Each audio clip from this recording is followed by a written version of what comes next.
Today we're making meatballs. We're gonna make one of my favorite recipes. We use this in the restaurant quite a bit.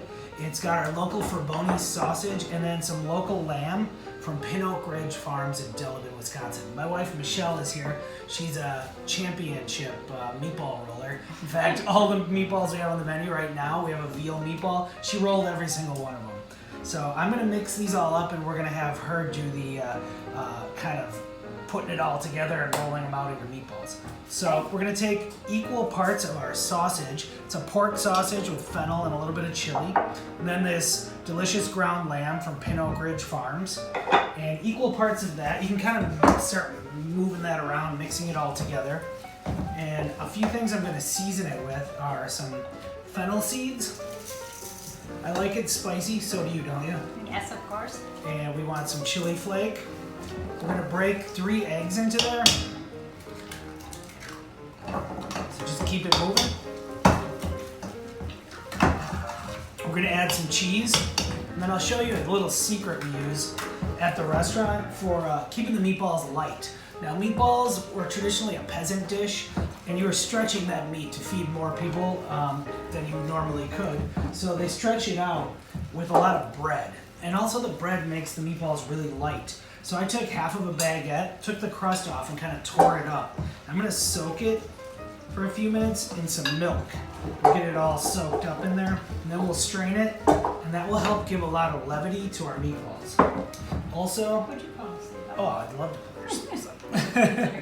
We're gonna add some Pecorino Romano cheese to that, and a little bit of ricotta cheese. Ooh.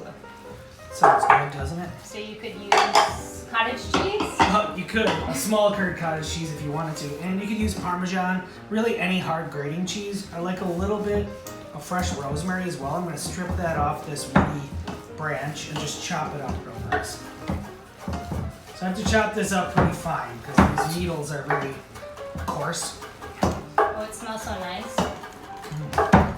Alright, that looks pretty good. Why don't we let that sit for a while? You don't want to overwork it. You just want to get everything thoroughly mixed and bring it together, kind of like you would with a dough for bread. Is it like in tough if it Yeah. Is it too much? You don't want your meatballs tough. Get this all chopped up.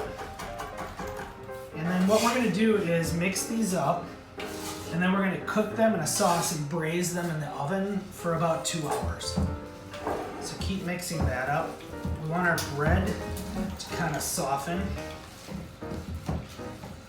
Just a little bit longer on the bread. And I'm going to give it some fresh ground black pepper. And this is a great 2-person project, as you can see.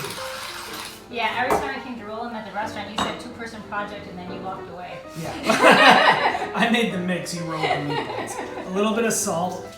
Now that Pecorino cheese does have a good amount of salt, so you have to be careful on over salting.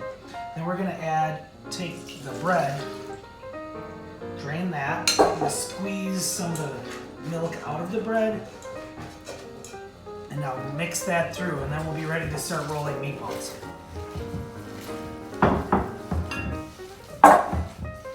And then I'm gonna mix or roll the meatballs and you're gonna do something else, I suppose? Yeah, I'm gonna walk away and then I'm gonna make the sauce that's gonna pull this whole dish together. We're gonna make a marinara sauce with a little mirepoix, which is carrot, celery, onion, and garlic with some San Marzano tomatoes from Italy and a little bit of red wine. And then we're gonna finish these with some French feta cheese and some freshly pulled mint leaves. Okay. Sounds delicious. Michelle's gonna roll these meatballs. Did you wash your hands? I did. Okay, so I'm going to show you what we do here. We have our bowl of meatball mix, and we're going to use a little ice cream scooper. A little bit of water on your hands helps. Clean hands. You're going to scoop them like this, and then just gently with those wet hands, form them into a ball. You don't want to overwork them. They're really light and tender. And then we'll put them onto a half sheet pan that's been sprayed with a little kitchen spray. Okay. I'm gonna get ready to make my sauce that the meatballs are gonna braise in with some carrot, celery, and onion, and I'll meet you over at the stove with that. Okay. For the sauce, I start with some extra virgin olive oil. I'll coat the bottom of my Dutch oven.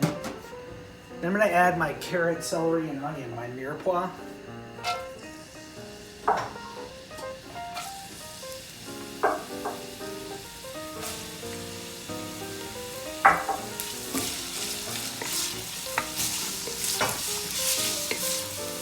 gonna add some fennel seed to the base of my sauce, let them toast a bit in the olive oil. And then I add some sliced garlic to my aromatic vegetables. We'll stir that in just until the garlic starts to perfume the kitchen. You can smell the fennel seed toasting, the aroma of garlic as it mixes in. Next, a little base of seasoning, some crushed red chili flakes, some of that coarse kosher salt, some freshly ground black pepper. Give that a mix. Then we're gonna deglaze this with some red wine.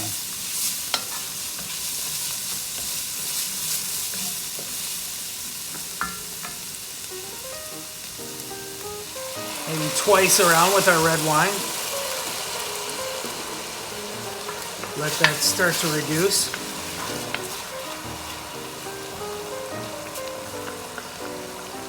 It's cooking off all the alcohol.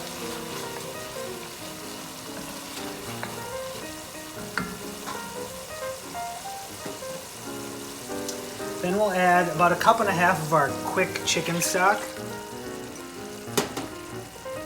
and 1 can of Italian San Marzano tomato puree.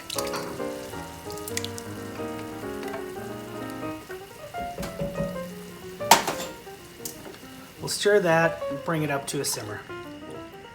Shell finished rolling all of our lamb meatballs with that Fraboni sausage and that local Pinot Grigio Farms lamb. And I'm gonna brown them in a very hot cast iron skillet. I'm gonna use a little grapeseed oil, which has a real neutral flavor and a high smoke point. And then I took our sauce and I pushed it off into a back burner. And we're gonna finish these browned meatballs up in the sauce. We're gonna get them in here. We don't wanna crowd them too much. We're gonna brown them up in batches, probably 2 or 3 batches, and then slowly slide them into our sauce. I'm gonna turn the meatballs so they brown on all sides. They're not sticking at all here. I have this beautiful hot cast iron skillet. A lot of people have asked me about my pans. These are all Lodge cast iron pots. I have these enamel-lined kind of Dutch ovens that are beautiful, and they go right from the oven to the table. And of course my cast iron skillets that come seasoned and nothing sticks in these are great. So I heated this pan over a high flame, and then I turned it down to medium to get my browning. You don't want it to be too high. Now they're pretty well browned. I'm gonna just drop them into my gently simmering sauce. And then I'll do the next batch.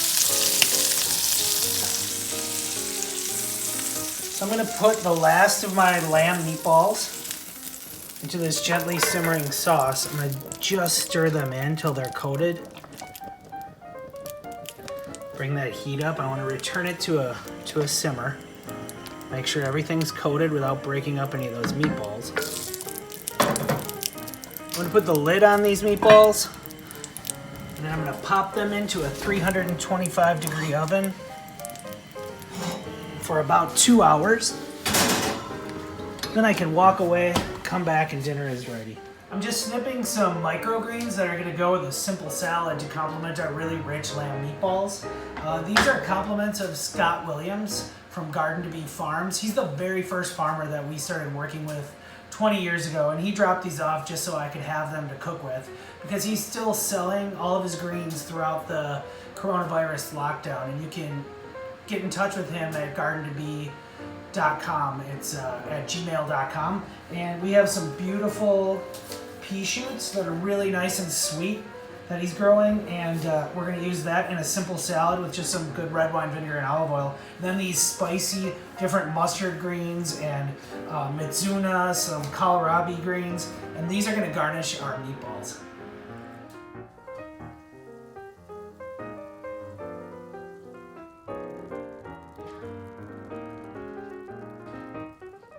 So these meatballs, we have the dogs coming in for dinner as well. They can smell it. They're ready to go. And we made them again with Fraboni's hot Italian sausage and Pinot Grigio Farms lamb. You could use any meat you'd like, turkey, ground chicken, ground pork, ground beef, whatever you like. But these are made with lamb. There's pecorino romano and ricotta cheese in there. And to garnish these meatballs, I'm going to serve them with a little bit of an unorthodox finish here. Some fresh mint leaves to complement the lamb, and then some French sheep's milk feta cheese over the top. I'm gonna just crumble that in. You can smell the mint kind of releasing its perfume, and then some of these spicy little mustard greens over the top.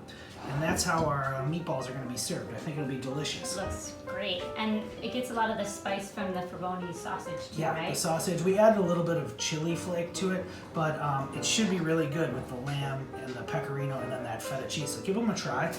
We're going to serve them again with a simple salad and some crusty bread that we picked up at the store. See what you think. You want to take a bite, Chapter? Yeah. Get in there. What do you think? Oh, they're so good. Yeah, they're really light with all the bread that we put in there, and the ricotta cheese keeps them really light. And a nice flavor. Thanks for watching. Thank you. Ciao. And please remember to support your farmers.